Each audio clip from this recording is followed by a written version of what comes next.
तुम खुला बोल दो कि तुम समाजवादी पार्टी और कांग्रेस की चमचागिरी करने की कसम खाए हो जिंदगी भर, तो मुस्लिम नौजवानों को उनका मुस्तकबिल खराब करने की कसम खाए हो, बता दो तुम, बताओ तुमने क्या हासिल किया।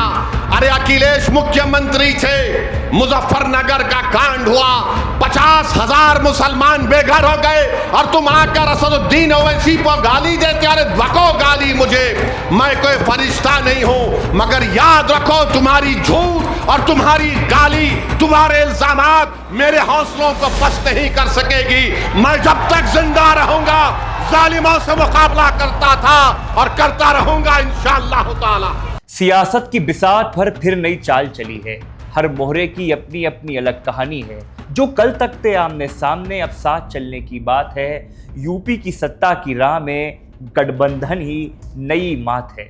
नमस्कार, मैं हूं माज और स्वागत करता हूं आपका डायनामाइट न्यूज में।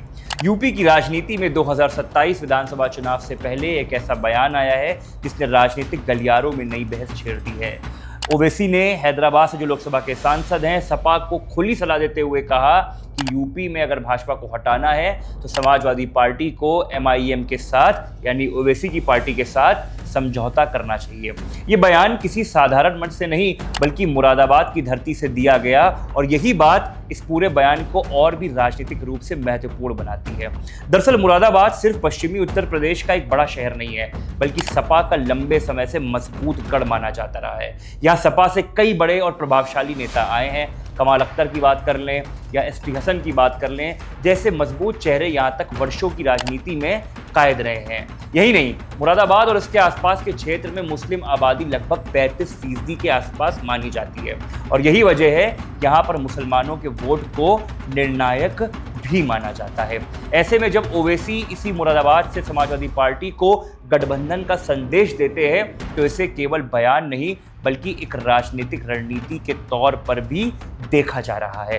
प्रश्न ये है, ओवैसी ने आखिर मुरादाबाद क्यों चुना? राजनीतिक विश्लेषकों का मानना है कि ओवैसी ये संदेश देना चाहते हैं कि एमआईएम अब केवल हैदराबाद तक सीमित पार्टी नहीं रहना चाहती। वो यूपी के मुस्लिम बहुल इलाकों में अपनी राजनीतिक मौजूदगी मजबूत कराना चाहती है और समाजवादी पार्टी के परंपरागत वोट में अपनी हिस्सेदारी को वो तलाश कर रही है। अगर हम पिछले विधानसभा चुनाव पर नजर डालें तो तस्वीर और ज्यादा रोचक और दिलचस्प हो जाती है।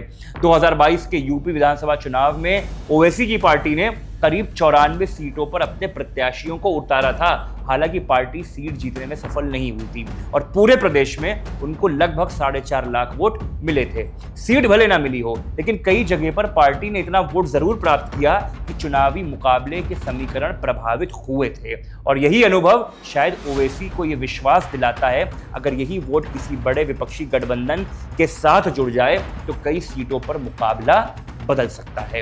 अपने संबोधन में ओवैसी ने कहा कि अगर विपक्ष सचमुच बीजेपी को हराना चाहता है तो विपक्षी वोटों का बंटवारा रोकना होगा। उनका कहना था कि चुनाव के बाद हार का विश्लेषण करने से बेहतर है चुनाव से पहले सभी विपक्षी दल साथ बैठकर रणनीति बनाए। हालांकि ये पहली बार नहीं है जब ओवैसी ने सपा पर निशाना साधा हो या उनसे बात करने का प्रयास किया हो। इससे पहले भी वो कई बार कह चुके हैं कि मुस्लिम वोटों को सिर्फ डर के आधार पर किसी एक पार्टी के साथ बनकर नहीं रखा जा सकता। उनका दावा रहा है कि मुस्लिम समाज को अपनी स्वतंत्र राजनीतिक आवाज जरूर मिलनी चाहिए। अब सवाल है समाजवादी पार्टी के सामने, क्या अखिलेश यादव ओवैसी के इस प्रस्ताव पर किसी भी तरह का विचार करेंगे? फिलहाल समाजवादी पार्टी की ओर से इस बयान पर कोई आधिकारिक प्रतिक्रिया नहीं आई है लेकिन राजनीतिक जानकार मानते हैं कि ये फैसला बिल्कुल भी आसान नहीं होगा। एक तरफ गठबंधन में विपक्षी वोटों का बिखराव को रोका जा सकता है, वहीं दूसरी तरफ ओवैसी के साथ आने से सपा के दूसरे सामाजिक समीकरण प्रभावित हो सकते हैं। सपा लंबे समय से पीडीए यानी पिछड़ा, दलित और अल्पसंख्यक की राजनीति की रणनीति पर काम कर रही है। ऐसे में हर कदम उसको सोच समझकर उठाना आवश्यक होगा। वहीं दूसरी ओर भाजपा लंबे समय से विपक्ष पर तुष्टीकरण की राजनीति का आरोप लगाती है। अगर भविष्य में सपा और ओवैसी के बीच किसी तरह का गठबंधन होता है तो भाजपा इसे बड़ा चुनावी मुद्दा बना सकती है। यूपी की राजनीति का इतिहास बताता है कि यहां गठबंधन चुनाव जिताने की गारंटी नहीं रखते। कभी सपा और बसपा साथ आए, कभी कांग्रेस और सपा ने हाथ मिलाया, कभी बसपा और कांग्रेस भी साथ आए, लेकिन वोटों की गणित पर नहीं बल्कि वोट ट्रांसफर और संगठन नेतृत्व पर ही निर्भर करती है। और यही वजह है ओवैसी का यह बयान सिर्फ एक राजनीतिक अपील नहीं बल्कि 2027 के चुनाव की शुरुआती रणनीति का संकेत माना जा रहा है।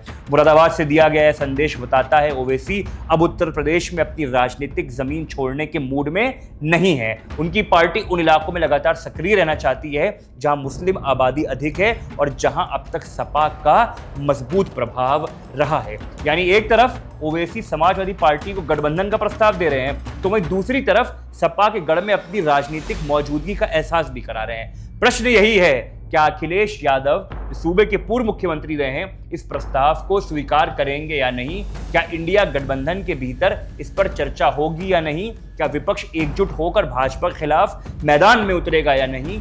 या फिर विपक्षी वोट बढ़ जाएगा और भाजपा को एक माइलेज मिल जाएगी? इन सवालों के जवाब में भी कुछ महीने लगेंगे, लेकिन इतना तय है यूपी की राजनीति अब पूरी तरह से चुनावी मोड में आने जा रही है। हर बयान, हर रैली, हर राजनीतिक संकेत को 2027 के चुनाव से जोड़कर देखा जाएगा। और ओवैसी की मुरादाबाद से आई ये हुंकार फिलहाल बता रही है यूपी की सियासत में आने वाले दिनों में नई समीकरण बनने की पूरी संभावना है। अब आप हमें कमेंट करके बताइए कि क्या सपा को बीजेपी के खिलाफ एमआईएम के साथ गठबंधन करना चाहिए या दोनों दलों को अलग अलग चुनाव लड़ना चाहिए। वीडियो पसंद आए तो लाइक और शेयर करिएगा, हमारे चैनल को सब्सक्राइब करिएगा। आप देख रहे थे डायनामाइट न्यूज़। बहुत बहुत धन्यवाद।